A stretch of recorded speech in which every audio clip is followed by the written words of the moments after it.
Hey guys, this is God of Politics and welcome back to a brand new video. But before we get started with this video, please like this video and subscribe to the channel. Also join the Discord that is linked down in the description. But in today's video, I'm going to be doing my updated 2020 election prediction. Today's date is June 12th, 2020.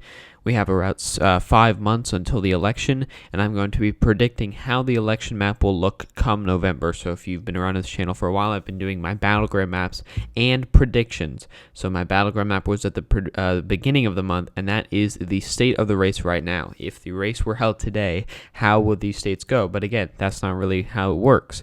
You know, Joe Biden might be doing better now, and he might not do as well in November. That's why we're going to be doing a battleground map, which is showing the state of the race now, and a prediction. Will Joe Biden crumble come November? Will he do even better than he is now? We're just going to be going through this map and going through each one of these states and seeing how they are going to go. So as always, we will start off by doing the safe states. First for Donald Trump, those will be the states of Idaho, Montana, Wyoming, Utah, Alaska, North Dakota, South Dakota, all of Nebraska except for the 2nd District, Kansas, Oklahoma, Missouri, Arkansas, Louisiana, Mississippi, Alabama, Tennessee, Kentucky, West Virginia, Indiana, South Carolina, and that is going to be it. So that's 125 safe electoral votes for Donald Trump, the incumbent president of the United States.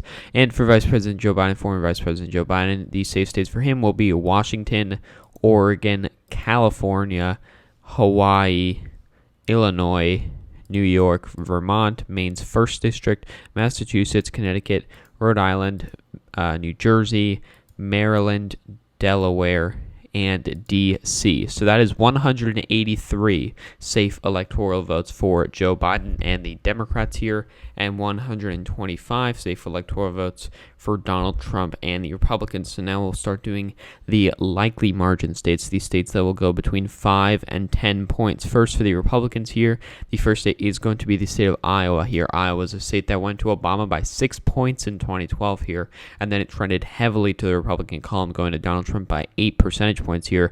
I don't think it's going to be enough to go by a safe margin. I do think that it'll go by around 6 to 7 points here.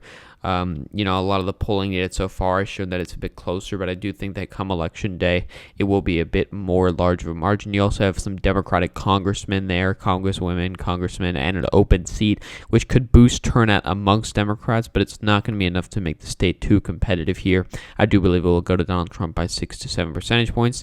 The next state is going to be the state of Ohio, another state that has trended heavily towards the Republicans here. This is a state that Democrats won in 2008, won in 2012. It's a state that Republicans have not won the presidency without, and this is a state that is very important. And I don't think it'll be as important this time, just due to the fact that it has trended so far to the Republican column. Some people are saying it's competitive. The polling aggregate shows Joe Biden is actually winning. I don't necessarily think those polls are too accurate, and I think that the margin of the race will start to be in favor of Donald Trump in the state of Ohio come November, as I do think that he is kind of at a low point right now, and he can improve on some of the margins that he has at this point. So the next state is actually going to be a huge prize for him, and it is the state of Texas here.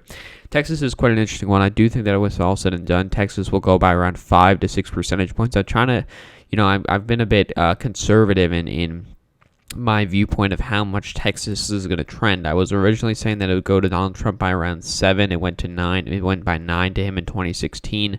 I now think it's going to go by around 5 to 6 percentage points here. Just a lot of the polling data we've seen, which actually underperforms Democrats overall in the Sun Belt here, has been good polling data for Democrats. And while I don't think Joe Biden is going to win the state, I do think that it will be substantially closer. This could be easily pushed into the lean margin, but just for this sake, we're going to put it at a likely margin, but around 5 to 6 points is what I see as a likely scenario for this race. And then the final state, or district, I should say, is Maine's 2nd District here. Maine's 2nd District is another area that trended heavily to the Republican column as opposed to 2012. 2012, Obama won this district easily. 2016, Hillary Clinton lost this district to Donald Trump by quite a large margin, and that's quite worrying for him because it signs that the Northeast is starting to trend away from the Democrats. That'll take some time. Maybe New Hampshire Hampshire can flip, maybe Maine at large can flip in the future.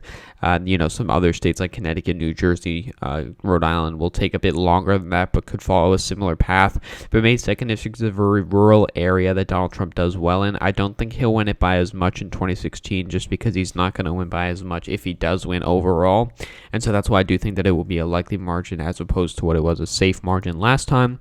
And then the likely margin states for the Democrats are going to be, first of all, the state of Colorado. Colorado is a state that actually underperformed Democrats overall. This Sun Belt area, this Southwest area, underperformed Democrats in the polling data overall and underperformed Clinton by around 2.5 percentage points here. She ended up winning by 5.5 percentage points here.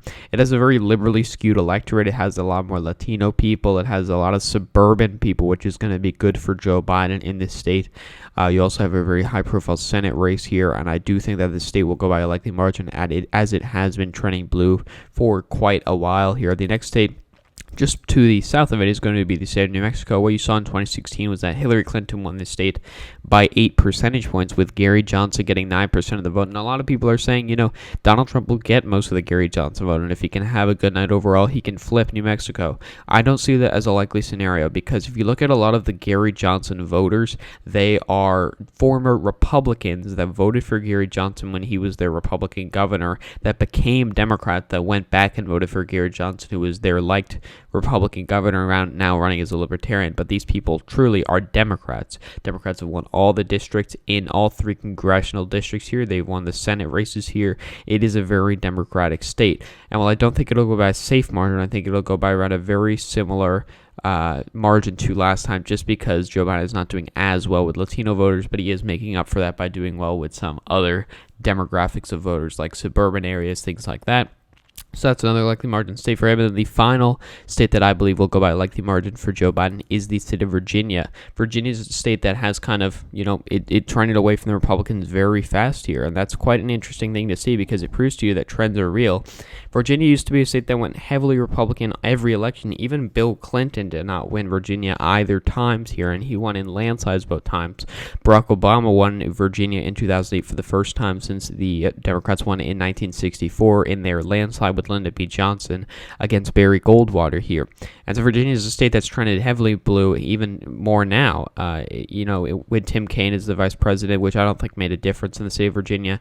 Hillary Clinton won it by a likely margin here by around 5 percentage points. You have those Fairfax counties up north near the D.C. area, those suburban areas that are trending towards the Democrats, that I think is going to continue to trend towards the Democrats, which is why I think that Joe Biden will win this state by around 7 to 8 points, which seems like a lot, but really, if you look at how this state has trended, I don't think it's too much out of the realm of possibilities. So that's all the likely margin states here. Joe Biden still has an edge at 210 electoral votes to Donald Trump's 188 electoral votes here. Now we'll get into these lean margin states. There's quite a few lean margin states here. The first state that I do believe is going to be a lean margin for the Republicans is the state of Georgia. Georgia is a state that has trended. I've said trended a lot in this video, but we're seeing a realignment in this election where a lot of states are trending in opposite directions, and it's going to create a new battleground map for many elections to come.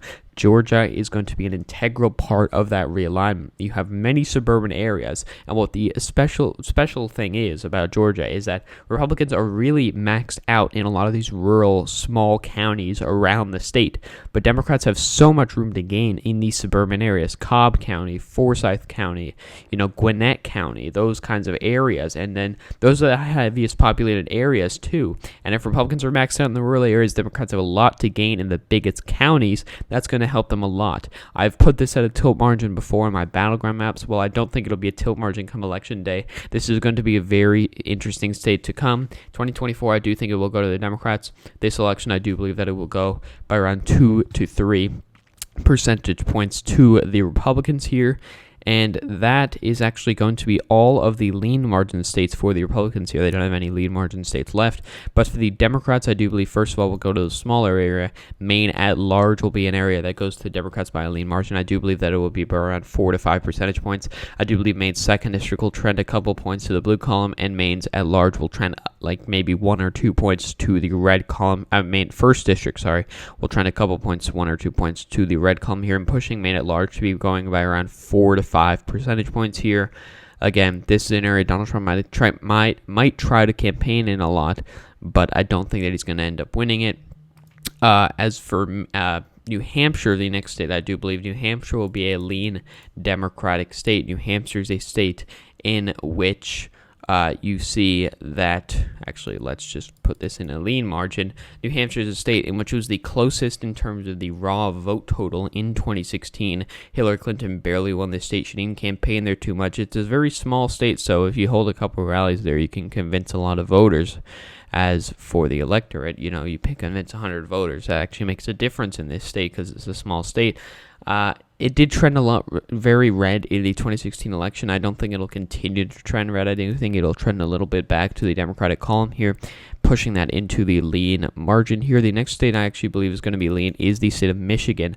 A lot of the polling data we've seen from the state of Michigan is very bad for Republicans here. You've seen some data showing that Democrats are up by 15 in states like Michigan.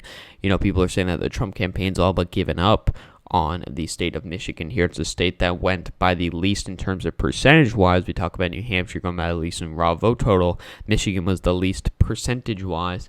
It went by 0.2 percentage points here, which was 11,000 votes here. You don't have to lose many voters because of that. Donald Trump's job approval rating is going down. The polls are not as good for him, even worse than they are in 2016. And so I do believe that the state will go to Joe Biden by around 3 percentage points here. And then the final lean margin state will be the state of Nevada here. Nevada is a state, actually the second to last one, Nevada is a state in which I would put in the likely margin, but you do have a lot of Latino voters here. You have a lot of liberal voters, very liberal voters on the left side of the political spectrum that turned out for Bernie Sanders, who swamped everyone out in this state. I do think that Joe Biden's going to end up winning it, but I do think, again, we've seen in the polling data in Nevada favors Republicans, just like it does in many of the Sunbelt states. It had Donald Trump winning the state of Nevada. Hillary Clinton ended up winning the state of Nevada, so you might see something similar to that. But the polling data we've seen so far has shown Joe Biden up in the state of Nevada, meaning that I do believe that he is going to win. And then the final lean margin state there, the actual last lean margin state, is going to be the state of Minnesota here. Minnesota is a state in which it was kind of the one that got away for Donald Trump in 2016. He flipped Iowa, Wisconsin, Michigan, Ohio, and Pennsylvania, but he did not flip Minnesota. Went to Hillary Clinton by around 1.5 points here. I do believe that it will go by around 4 to 5 percentage points here.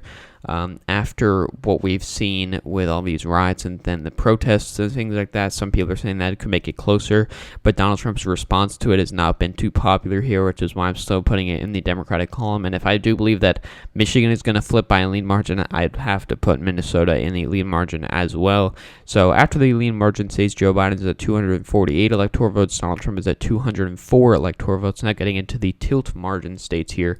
First of all, the state of Pennsylvania. I do believe that Joe Biden will win the state of Pennsylvania by tilt margin. Joe Biden has a lot of connections here. It was called the third senator. He was born here, many things like that. He lives near here. And so the polling data has been good for him as well. It's a state that Democrats are going to need to win. It's a traditionally Democratic state. They've got a Democratic governor, one Democratic senator here. And I do believe that when it's all said and done, Joe Biden's going to end up winning the state by around 1 to 2 percentage points here. The next state that I do believe is going to go to Joe Biden and the Democrats is the state of Wisconsin. Wisconsin is the state where the polling data was the most off here. One of the things we're seeing with the polling data is that there's less undecided voters. There's more voters saying that they've made up their mind, and they still have Joe Biden winning by almost as much as Hillary Clinton was winning in 2016, meaning that Donald Trump has a lot more ground to gain up with those undecided voters, which could happen, but I don't think it's going to happen to the same extent that it did in 2016, which is why I do believe that Joe Biden will win the state of Wisconsin by tilt margin again. Another traditionally Democratic state here. The next, actually, we're doing the Democrats instead of Republicans, but we're just going to continue with this. Also, I do believe Arizona will go by a tilt margin to the Democrats here. This is a state that has trended very blue very quickly. Kyrsten Sinema won the Senate race here. Maricopa County, that suburban area, is trending very, very fast here, and I do believe that it will be just enough for Joe Biden to win the state by around 1 percentage point here.